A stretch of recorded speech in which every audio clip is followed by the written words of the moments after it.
Meus amados, é sempre uma alegria estar com vocês, é sempre um prazer poder compartilhar a palavra de Deus.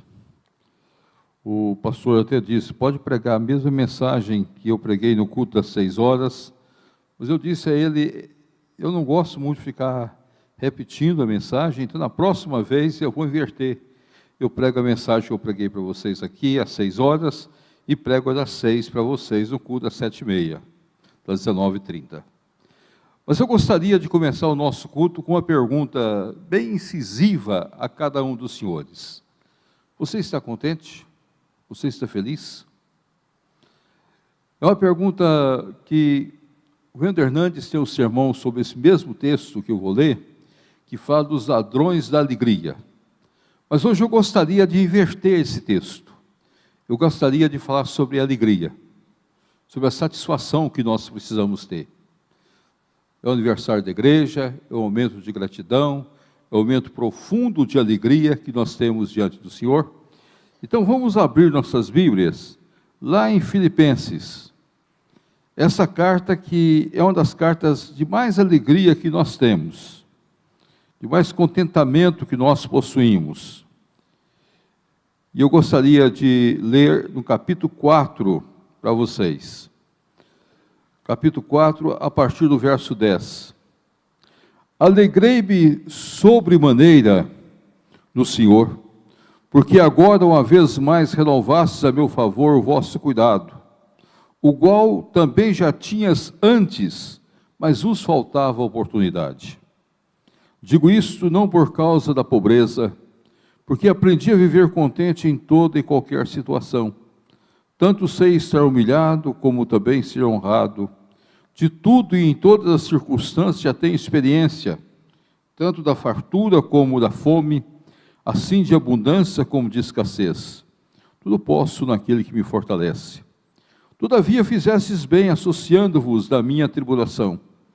E sabeis vós, ó Filipenses, que no início do Evangelho, quando parti da Macedônia, nenhuma igreja se associou comigo no tocante a dar e receber, senão unicamente vós outros. Porque até para a Tessalônica mandaste não somente uma vez, mas duas, o bastante para as minhas necessidades. Não que eu procure o donativo, mas o que realmente me interessa é o fruto que aumente o vosso crédito. Recebi tudo e tenho abundância. Estou suprido.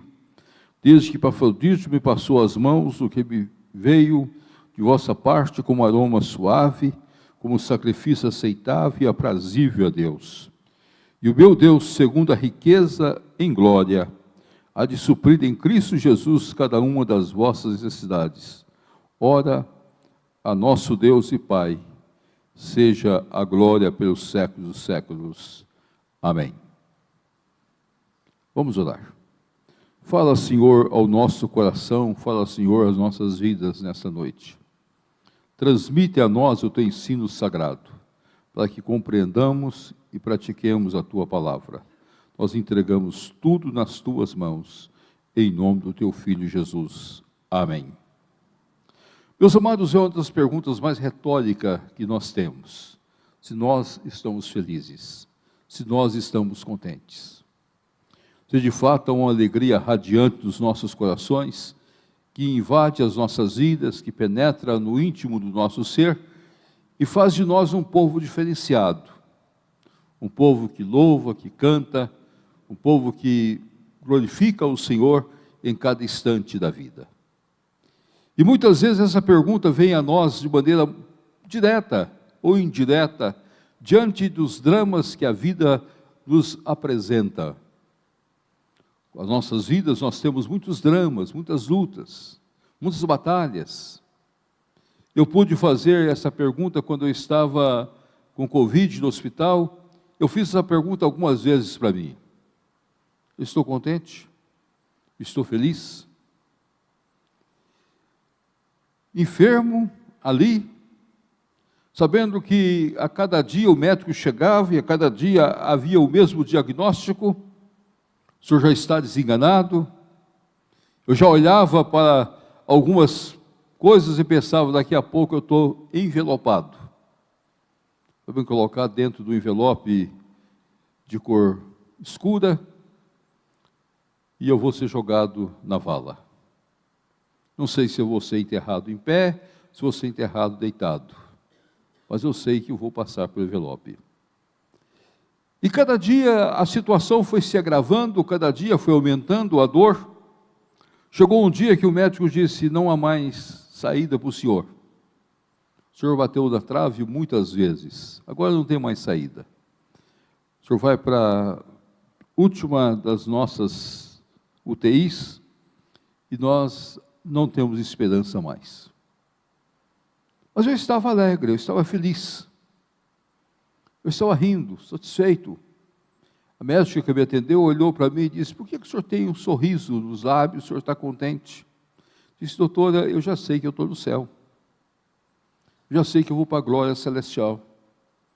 Então a morte não é o meu problema, não é a minha dificuldade. Eu não estou preocupado em morrer ou deixar de, ou continuar vivendo. Tudo já está entregue ao meu Senhor. Tudo que eu preciso, o Senhor já fez por mim. Tudo está concluído na obra eterna do meu Deus. Estou feliz em Cristo Jesus. Alegrei-me do Senhor. E cada vez mais digo: alegrai-vos no Senhor. Paulo estava colocando isso para nós, para nos ensinar 3 coisas básicas nesse texto. Eu gostaria que você levasse essas 3 coisas para a sua casa. A primeira é que a nossa alegria no Senhor não importa as nossas circunstâncias da vida. Nós podemos viver qualquer circunstância que a vida coloca diante de nós. As circunstâncias que a vida tem trazido para nós não pode impedir a nossa alegria de estar no Senhor. Mesmo com lágrimas nos olhos, nós precisamos sentir a alegria do Senhor. Porque o Senhor é que faz tudo por nós. Tudo posso naquele que me fortalece. Aprendi a viver contente em qualquer situação, tanto sei estar humilhado como estar honrado. Tudo em todas as circunstâncias tenho experiência da fartura, da fome, da abundância como da escassez. Da tribulação também. Eu passei por muitas tribulações. Paulo poderia enumerar inúmeras tribulações que ele havia passado, inúmeras situações das quais ele havia vivido. Quase expulso de cidades, colocado como semi-morto para fora. Ele poderia colocar as situações da sua vida e dizer: em todos esses momentos eu pude experimentar, mas a alegria sempre esteve comigo. Porque a alegria independe das circunstâncias que nós vivemos. Paulo aqui é muito claro nas suas colocações. Ele usa a palavra tudo sei, tanto sei estar humilhado como também ser honrado. É difícil para nós passarmos por humilhações, por injustiças, por pessoas que desonram o nosso nome. É difícil para nós passarmos por circunstância em que as pessoas não querem nem olhar para nós. Começa a olhar e julgar a cada um de nós, a estabelecer julgamentos sobre a nossa pessoa, sobre o nosso ser. Então nós devemos lembrar que Paulo estava ali, colocando diante de nós um leque de circunstâncias da vida, mas dizendo: tudo posso naquele que me fortalece. É em Jesus que nós encontramos as respostas. É em Jesus que nós encontramos o caminhar. Quando os discípulos estavam levados pelo vento do mar, Jesus veio andando por sobre as águas, veio ao encontro deles. E quando Jesus chegou ao encontro deles, Jesus olhou para aquelas circunstâncias das águas e as águas serenaram. Assustou os discípulos, porque foi da 4ª vigília, foi o dia que estava nascendo, naquele lusco-fusco do início da manhã, entre as 3 da manhã até as 6 da manhã. Foi nesse período que Jesus veio. Alguns chegam a dizer que em torno de 5 horas da manhã, não dava para enxergar bem, aquele andando por sobre as águas. Agora, quando eles olham e veem que é Jesus, Pedro mesmo desafiando, mas Jesus entra no barco e serena todas as coisas. A presença de Jesus traz sentido às nossas vidas, traz sentido às nossas dores, traz sentido ao nosso viver, porque Ele está conosco. Ele enxuga as nossas lágrimas, Ele enxuga os nossos olhos, Ele mostra nosso caminhar reto de todas as coisas.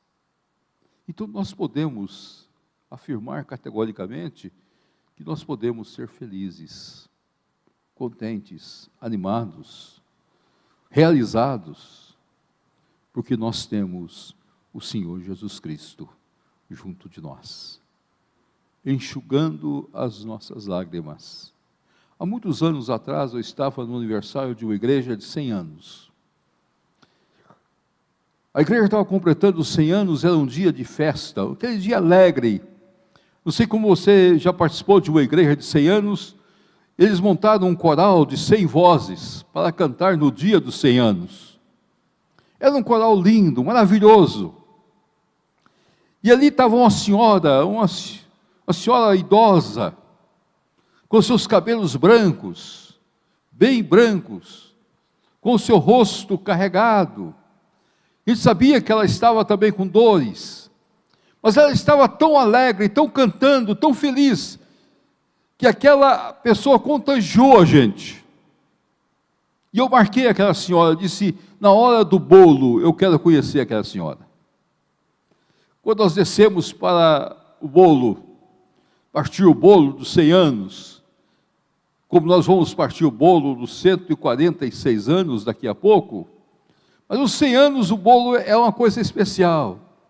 Aquele coral de 100 vozes, aquele grupo de pessoas, eu procurei aquela senhora. Eu cheguei perto dela. Ela disse, pastor, eu sei que o senhor vai querer afastar um pouco de mim. O senhor está vendo que eu praticamente não tenho ninguém ao meu lado.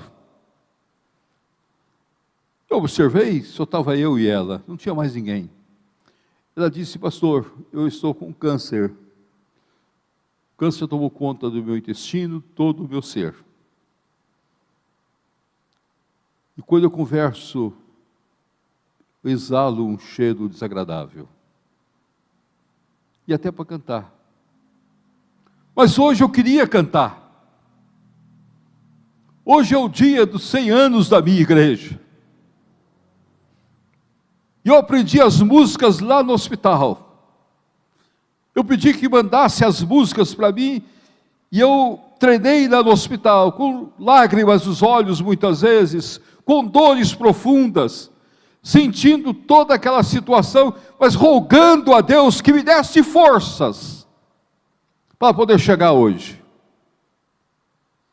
Deus permitiu que eu chegasse hoje. Meu médico não queria que eu saísse. E eu disse a ele que pode ser a última coisa que eu faço na vida. Mas eu queria cantar no coral. Falei com o regente que eu iria cantar. Eu cantei a vida toda nesse coral da igreja. Mas hoje era o dia principal para mim.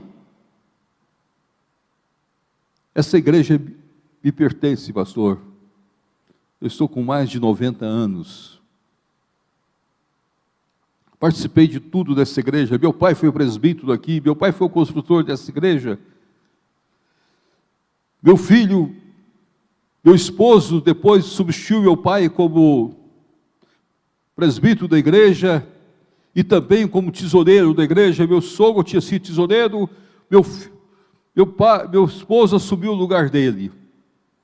E agora meu esposo faleceu e meu filho é o tesoureiro e é presbítero também. Então essa igreja está ligada à minha família. E eu queria cantar.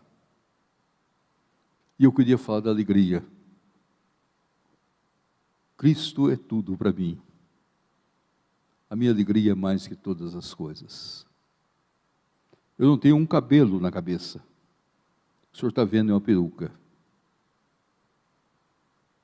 Eu não tenho mais, aos olhos dos médicos, eu não tenho mais nenhum mês de vida. Mas eu queria cantar. Eu queria dizer para as pessoas, Estar em Cristo é a maior alegria que existe. Não é as circunstâncias, não é as dores, não são os problemas, não são as dificuldades, não são as injustiças, não são aquilo que pisa os nossos pés, mas estar em Cristo Jesus é o que mais encanta as nossas vidas. Você está feliz? A segunda coisa que esse texto me ensina é que nós podemos ter a felicidade quando nós descobrimos que nós não estamos só. Deus nunca deixa a gente só. Paulo estava no cárcere e a igreja de Filipos mandou uma oferta para ele. A igreja se sentiu na obrigação de estar com ele ali na cadeia. A igreja de Filipos foi ser a mão de misericórdia cuidando de Paulo. Mandou ir para Afrodito. Mas se os irmãos lerem as cartas do apóstolo Paulo, e vão descobrir que Paulo teve companheiros, teve irmãos, que se apresentaram diante do governo romano, da polícia romana, para ir para o cárcere para servir Paulo. Um deles foi Aristarco, o outro foi Epáfras, que se ofereceram para ser presos ao lado de Paulo, para poder ajudá-lo naquele período de cadeia. Paulo estava cego. Paulo não via mais nada. Paulo estava doente. Paulo estava quebrado. Essa carta foi escrita por um amanuense. Paulo ditou essa carta à igreja de Filipos. Ele não tinha mais condições. A carta que ele escreve a Filemon também é uma carta que ele ditou. E ao ponto de chegar um momento lá que ele disse: eu quero escrever meu nome, eu, Paulo, vou pagar, mas eu quero escrever meu nome. Era algo diferente. Aquele homem sabia que tinha alguém ao seu lado.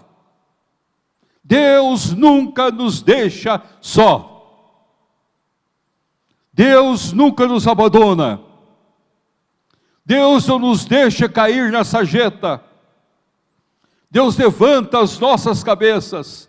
Deus tem pessoas aos nossos lados. Deus tem irmãos que nos amparam. Deus tem irmãos que acompanham as nossas vidas. A única pessoa que ficou só foi Jesus Cristo. Ele era o servo sofredor.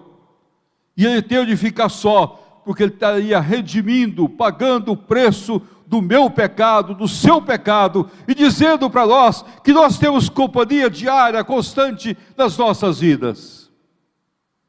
É tão bom acordar na madrugada e orar a Deus. Há pessoas que não gostam de acordar na madrugada. E alguns falam assim: pastor, eu não gosto de insônia. Mas eu sempre brinco, é tão bom a gente acordar na madrugada. Porque naquela hora a gente pode orar a Deus. E dizer e agradecer a Deus porque Ele está conosco.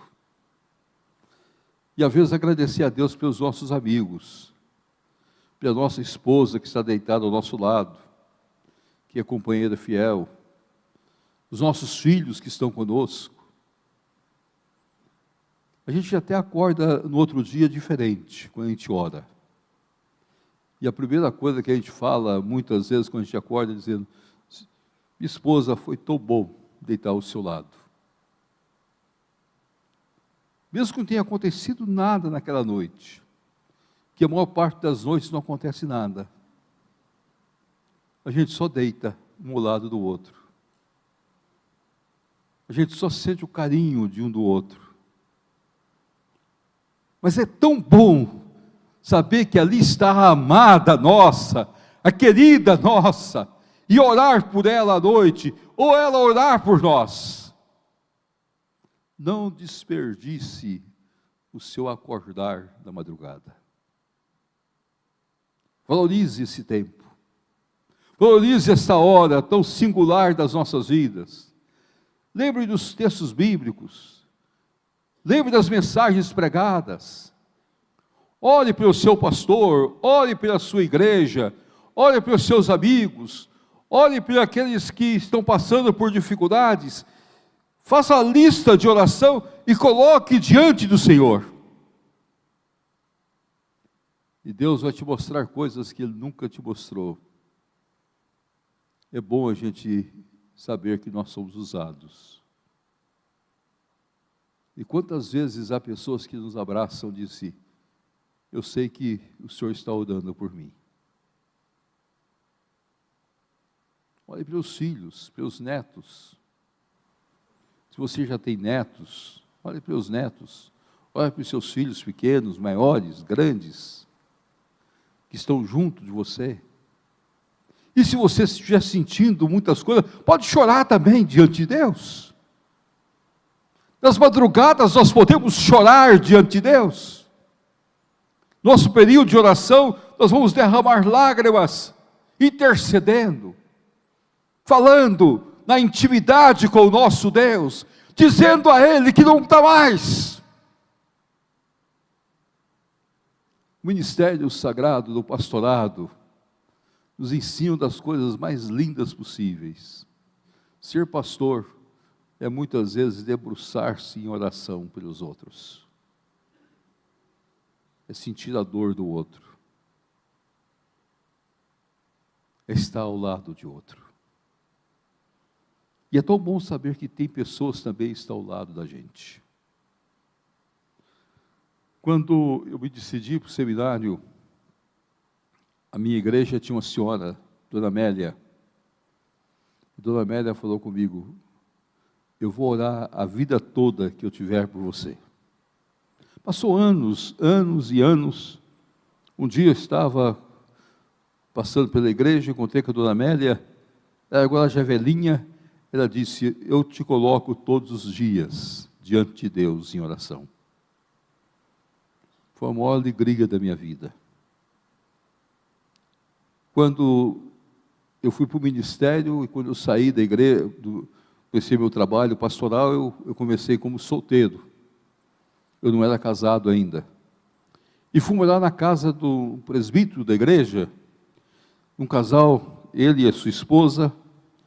E o que mais me encantou é que aquele casal era uma bênção para a minha vida. Casal já idoso, casal diferenciado. Quando eu saí da casa, a senhora, a dona Silvia, olhou para mim e disse: pastor, agora eu vou orar todos os dias para o senhor. Já oro todos os dias, mas eu vou continuar orando. A última vez que eu tive com a dona Silvia, antes da morte dela, ela me abraçou e disse: hoje pela manhã, eu visitei o Senhor em oração. Nós não estamos só. Ninguém está só. Ou o próprio Senhor está conosco, mas há sempre pessoas ao nosso lado. Nós muitas vezes não estamos vendo. O livro de Hebreus fala que a multidão daqueles que testemunhas estão ao redor daqueles que estão correndo a vida diante do Senhor. É tão bom saber que nós não estamos só. Deus, na sua graça, proporciona pessoas que nos amam. Há crises que a vida traz para nós, e em alguns momentos nós ouvimos a voz de alguém falando no telefone: meu querido, seja forte. Eu te amo, e Deus também te ama. Eu gostaria nessa noite de fazer um desafio para você. No decorrer dessa semana, fale para alguém: eu te amo. Ou no telefone, ou no dia a dia. Às vezes falar para a esposa é tão tranquilo. A gente faz as declarações sempre para a esposa, ou para o esposo. Mas fale para alguém. Diga para as pessoas o grande amor que você tem por elas. Mas há uma terceira coisa nesse texto. Paulo sabia o sacrifício da igreja de Filipos de contribuir com ele. Não era fácil, principalmente naquela época. E Paulo fala que essa igreja se associou com ele não uma única vez, mas 2 vezes. Até para Tessalônica havia mandado. Não que eu procure donativo, vocês já me deram muito, recebi tudo, tem abundância. Agora Paulo, com o sacrifício aceitável e aprazível a Deus. Paulo sabia que tudo aquilo ali era um ato sacrificial diante de Deus. Aquela igreja, às vezes, estava abrindo mãos de muitas coisas. Há muitos anos atrás, eu estava no hospital de Rio Verde, o hospital evangélico que nós temos em Rio Verde, hospital presbiteriano, e eu ouvi a história da construção dos primeiros prédios do hospital e dos primeiros aparelhos do hospital. E essa história marcou profundamente a minha vida. Vendo Gordon, Dr. Gordon, que era pastor e era também médico, que cuidava daquele hospital, que começou o hospital, foi uma vez nos Estados Unidos para buscar verba para a construção dos prédios do hospital. E ele visitou muitas igrejas. E cada igreja ele entregou o projeto. Ele sentiu que não houve nenhuma igreja favorável naqueles dias. Até que uma igreja que nem possuía ainda seu templo, estava lutando para construir seu templo, o chamou, e ele foi naquela igreja. Chegou naquela igreja, teve um momento especial, ali de alegria, de contentamento. Aquela igreja o abraçou com toda a felicidade. Disse: Dr. Gordon, conta as experiências do sudoeste de Goiás, do sudoeste do Brasil, conta a sua luta, o seu trabalho ali para evangelizar aquele povo. Início do século 20, 1930, 35 por aí, ou pouco mais. Conta as histórias para nós. Ele abriu o coração, contou muitas histórias. E o que o senhor quer, reverendo Gordon, Dr. Gordon? Ele disse: eu tenho um projeto para a construção do hospital, construção do prédio do hospital, e vai custar tantos mil dólares, e eu não tenho dinheiro. Se vocês quiserem cooperar, ele disse: doutor, o senhor pode ficar mais um dia aqui na cidade? Posso. Ou 2 dias, nós vamos reunir o conselho da igreja. Reuniram o conselho da igreja, no outro dia chamaram o Dr. Gordon. Já era o 2º dia que ele estava lá. Ele entrou pensando: eles vão dar uma oferta pequena, pelo menos vai ajudar um pouco, mas eles não têm tantas condições, nem tempo eles possuem. Ele tinha visto o terreno que estavam guardando para a construção do templo deles. O Dr. Gordon entrou na sala, o conselho estava reunido. O conselho olhou para ele e disse: Dr. Gordon, nós estamos guardando dinheiro para a construção do nosso templo, mas o templo pode esperar mais tempo. Nós queremos pegar todo o dinheiro do templo e colocar na mão do Senhor para a construção do hospital em Rio Verde. Todo o dinheiro que nós temos, nós queremos doar para Rio Verde. O Dr. Gordon não sabia o que falar. Aí ele lembrou desse texto, que Paulo traz para nós no final: o meu Deus, segundo a sua riqueza em glória, há de suprir em Cristo Jesus cada uma das vossas necessidades. Passou anos, o hospital foi construído, e um dia o Dr. Gordon recebe o convite: nós já construímos a igreja. Nós já construímos a igreja. Deus já nos deu outros recursos. Amados, nós devemos aprender isso. Deus não nos deixa sem respostas. Estou feliz, porque sei que é Deus que supre todas as nossas necessidades. Mesmo que eu tenha de suprir necessidade em momentos diferenciados. mesmo que eu vou correr atrás de missões, como há muitos projetos da igreja, mesmo que eu vou atrás de grandes projetos que Deus tem colocado diante da minha vida, mas eu sei que Deus há de suprir as minhas necessidades. Está feliz? Ah, pastor, estou chorando muito, porque há muitas coisas difíceis.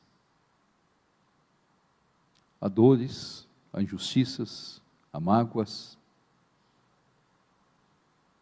Entrega para Jesus todas as coisas. Hoje faça uma entrega. Chega na sua casa, ajoelha com a sua esposa ou com o seu esposo, diz: vamos entregar na mão de Jesus todas as coisas. Vamos pedir um milagre em nossas vidas. Vamos crer no milagre que Cristo há de fazer nas nossas vidas. No mover do Espírito. Vamos entender como a graça de Deus atua de forma maravilhosa e constante nas nossas vidas. Nós vamos colocar tudo nas mãos do Senhor. Lembra-te que você não está só. Outros estarão intercedendo por você. Lembra-te que o Senhor supre todas as suas necessidades. Que Deus assim nos abençoe. E eu possa dizer para as pessoas: eu estou feliz, eu estou suprido, eu estou alegre, porque Cristo está comigo. Que Deus assim nos graça, a graça de Deus. Amém. Amém.